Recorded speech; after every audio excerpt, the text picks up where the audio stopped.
नमस्कार सगळ्यांना. तर मी ना पटापट कपडे धुवून घेतले आणि मशीनमध्ये पिळून घेतले आणि पाऊस एवढा होता का कपडे सुकतच नव्हते. वरती टाकले टेरेसवर आणि मग आम्ही शेतावर गेलेलो.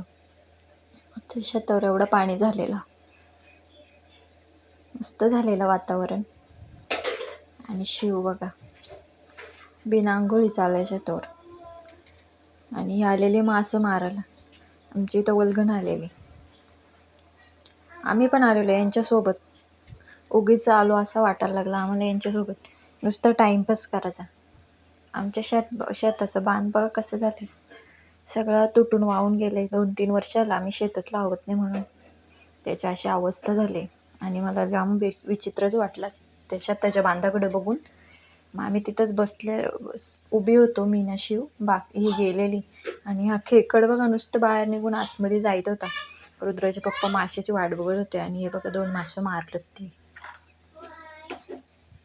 खात नाही का ना, नुसते मारून ठेवतात. त्यांना मजा वाटते. मग आलो, त्यांना साफ केला त्याहीच. आणि गॅसच संपलेला. आणि आमची 7 होती, म्हणजे जेवायला येणार होते भास. मग भात झालेला आणि मटण पण चुलीवरच टाकलेल्या. मटण झाला आणि भाकरी भाजायला घेतल्या. आणि सकाळच्या पण थोड्या भाकरी होत्या, 3-4. इथं कुरड्या तळून घेतलेल्या. आणि सगळं जेवण झालेलं चुलीवर बनून. तर जुना ते सोनाच.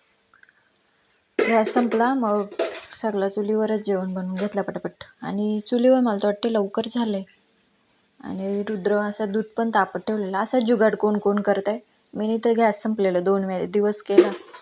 तवा ठेवून वरती पातेली ठेवलेली दुधाची. 11:15 वाजता गॅस आणला.